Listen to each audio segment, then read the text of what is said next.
मुझे एक करके पूछेंगे तो मैं जवाब दे दूँगी, इस तरह मुझे समझ नहीं आ रहा। जी, पहली बात तो ये है, मैंने इस बात का जवाब दिया है आपको कि मेरा उस्मान के साथ मेरी दोस्ती थी, ठीक है?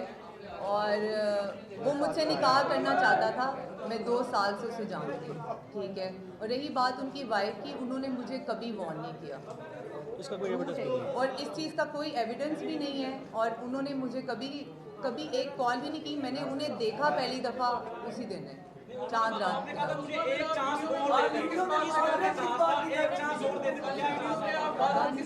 वो उन्होंने मेरे ऊपर गन रखी हुई थी, इसीलिए मैं उन्हें कह रही थी कि मुझे एक चांस और दे दें प्लीज़, आप मुझे माफ़ कर दें। ऐसा कोई वाक़या पहले नहीं हुआ। वो चांस देने से मुराद ये होती है कि जब आपकी जान जा रही हो तो आप कहते हैं कि अगर आपको ये एतराज़ है मेरे के साथ रिलेशनशिप है तो मैं नहीं, ऐसा कोई नहीं है। वो चांस की बात सिर्फ इस वजह से है, मैं कर लेता हूँ, नहीं मैं, अगर चांस की बात सिर्फ इसीलिए है कि अगर आपको इस रिलेशनशिप पे एतराज़ है तो रिलेशनशिप नहीं रखा जाए भाई, वो भी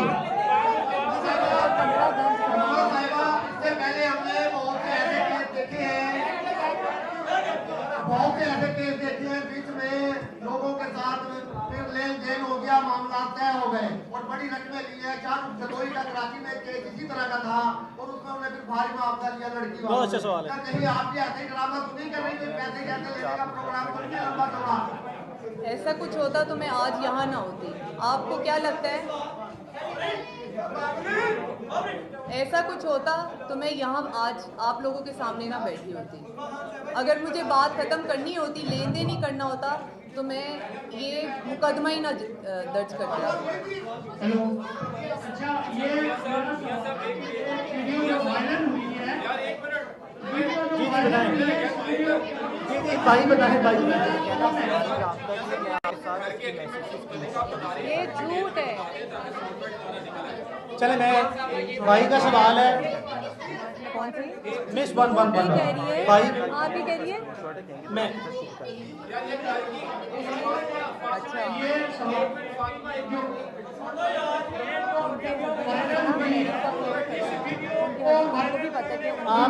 आपका सवाल है घर की किराएदारी से मुतल्लिका।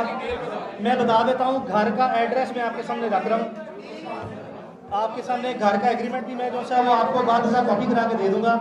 घर का किरायानामा है बाबर नसीम के नाम पे, वो उस्मा के पुराने दोस्त हैं।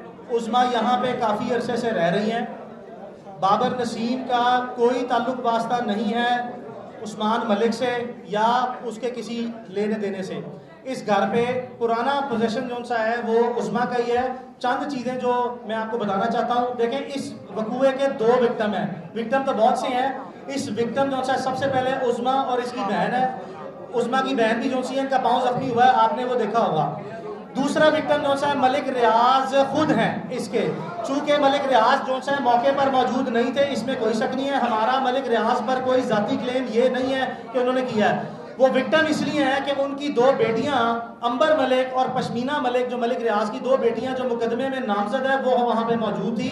तो हमारी तरह इस वकूए के मलिक रियाज जाती तौर पर खुद भी विक्टिम है, लेकिन हम मलिक रियाज के विक्टिम कुदरती तौर पर बन जाते हैं कि वो पाकिस्तान की एक इन्फ्लुएंशियल जो सा शख्सियत माने और जाने जाते हैं। तकलीफ इस चीज़ की है कि उन्होंने कौमी इदारे जो से हैं, आर्म फोर्सेस का दिया कि ISI को बुला चुप के ले जा। ये बताना चाहता हूँ कि ISI के तो शायद किसी सिपाही का बूट भी जो है वो नहीं कर सकते। मलिक रियाज की बेगमात को या फैमिली को इस तरह की बातें इदारों को बीच में इन्फ्लुएंस नहीं करना चाहिए था। तो एक इसके विक्टिम ISI वाले हैं, एक आपके सामने ये हैं, एक मलिक रियाज उनकी बेटियों के और अपने रिश्तेदारों के विक्टिम खुद जाती तौर पर हैं। अच्छा जी वकील साहब, जी जी प्लीज।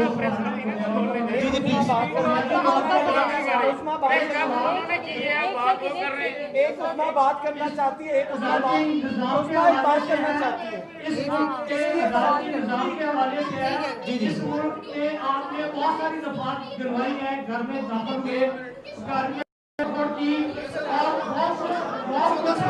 और एक मिनट माइक ले लें, बाद में आप बात कर लें। जी जी अदालती निजाम के हवाले से है कि आपने दफात बहुत सी दिलवाई, तोड़फोड़ की, घर में दाखिल हुए और इस मुल्क ने यह भी देखा कि वकील जब PIC में दाखिल हुए, हर चीज रिकॉर्ड में है और वो उसका फैसला भी सामने आ गया, उसमें जो कुछ हुआ है वो जी जी जी जी। क्या इस केस का भी फैसला उसी तरह होगा? दूसरा सवाल ये है कि उस वीडियो को किसने बनाया, आप उसका नाम क्यों नहीं लेते? उस वीडियो को वायरल किसने किया? ये मुमकिन नहीं है। जी जी बसीर की सवाल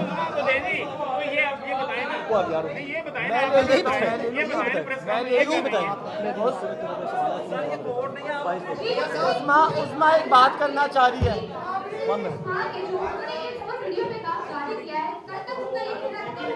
उसको बोलने दो यार।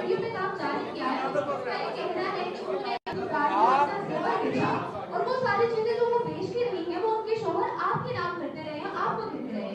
इस वीडियो में उनके इस्तेमाल में किस हद तक था? कहाँ पे है सब कुछ? सब कहाँ पे है? उनको भी पता है कि ऐसी बात नहीं है। अगर कोई ऐसी बात है, अगर कोई ऐसी बात है तो वो अपना मुकदमा अपने खामन के खिलाफ दर्ज कराएं, अपने खामन के खिलाफ मुकदमा दर्ज कराएं कि जो उनकी मलकियत थी उनकी इमारत में खयानत करते रहे।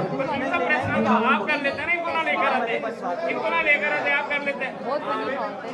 आप तो प्रेस कॉन्फ्रेंस कर रहे हैं, वो कर ही नहीं, बोल ही रहे जिनके साथ वाकया हुआ है। बोलो वकील साहब नहीं बोलने दे रहे, कंफर्म नहीं कर वकील साहब नहीं बोलने दे रहे। उन्हें अगर लगता है कि वो ये पैसों का बात करके और इस तरह की बात करके वो सही साबित हो जाएंगे, तो ऐसा तो मुमकिन नहीं है। जो उन्होंने किया है उस चीज़ का उन्हें मुझे जवाब देना पड़ेगा कि उन्होंने ये मेरे साथ क्यों किया। और रही बात उस्मान मलिक की, उस्मान मलिक अभी तक मुझे मैसेजेस कर रहे हैं और कॉल्स कर रहे हैं। आप कितना किराया दे रहे बाबर साहब को? अच्छा वो बता दो, मैसेज वाली बात कर दो। कितना किराया दे रहे बाबर साहब को? उनका सवाल बाबर साहब को कितना किराया दे? उनका और सवाल एक है। बात कोर्ट में प्रूव करूंगी कि उस्मान की कॉल्स, डिटेल्स और मैसेजेस अभी भी मेरे पास हैं और मुझे वो कॉल्स कर रहे हैं। कितना किराया दे रहे बाबर साहब को? मैडम आप कितना किराया दे रहे बाबर साहब को? सवाल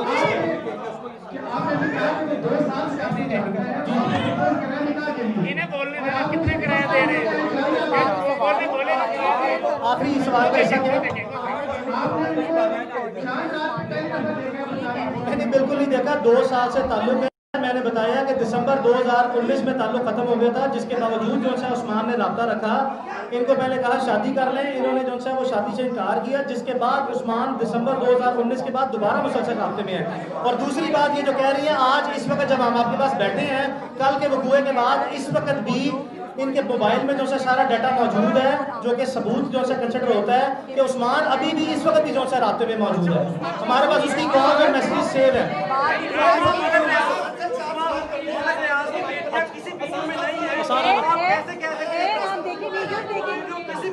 अच्छा, हम मुतालबात आप उसी सवाल आसान से मुतालबात आपके सामने रख देते हैं। मुतालबात हमारे जो है वो 3-4 हैं। हमारे 3-4 मुतालबात हैं। हमारा सबसे पहला मुतालबा ये है, हमें सबसे पहला हमारे मुतालबा सुन लें फिर उसके सवाल। हमारा सबसे पहला मुतालबा जो है वो ये है कि हमें सिक्योरिटी जो है मुहैया की जाए फिल फॉर। इसमें कोई शक नहीं है कि हमारी जान को लाजमन खतरा है। हमें जिस तरह कल रात से मुख्तलिफ तरीकों से टेलीफोनिकली नामालूम जो है लोग आते हैं, हरासा कर रहे हैं, कभी गाड़ी आगे लगाते हैं, कभी पीछे लगाते हैं, हमें फिल फौर जो है सिक्योरिटी दी जाए। ये पहला मुतालबा है। हमारा दूसरा मुतालबा ये है कि कम अज़ कम तफ्तीश जो है वो DIG इन्वेस्टिगेशन लाहौर की ज़ाती सरबराही में हो और उसके 2 न्यूट्रल मेंबर्स जो से हैं जो लाहौर डिस्ट्रिक्ट से ना हो, वो भी जो है वो लिए जाए। ये हमारा दूसरा मुतालबा है।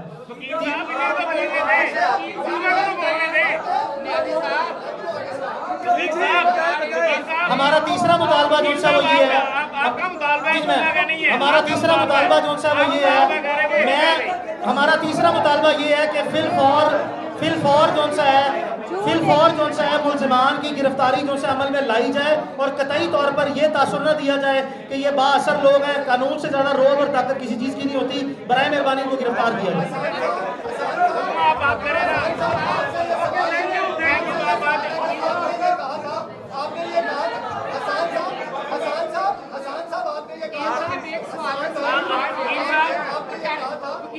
वकील साहब वाकया उनके साथ पेश आया, बता आपने जैसे आप मौके पर मौजूद थे। ये केस नहीं मुझे पता था, ये तब की बात है। इन्होंने वकील साहब इन्हें तो बोलने थे।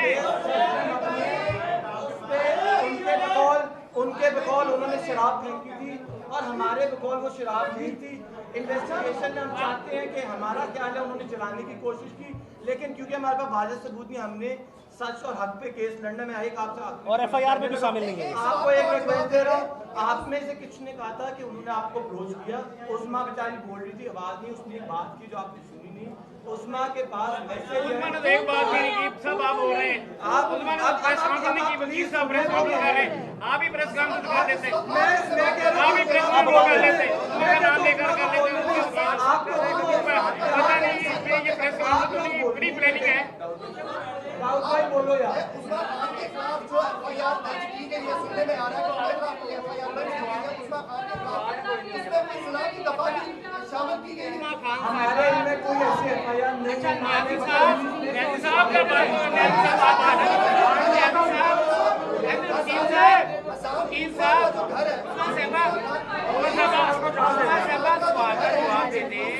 ये देखिए, अभी आपने कहा है कि आपको वीडियो आया, उसको आपने कोई एप्लीकेशन थाने में दी या CCTV बहुत किया, इस बारे से भी जरा बताइए आप।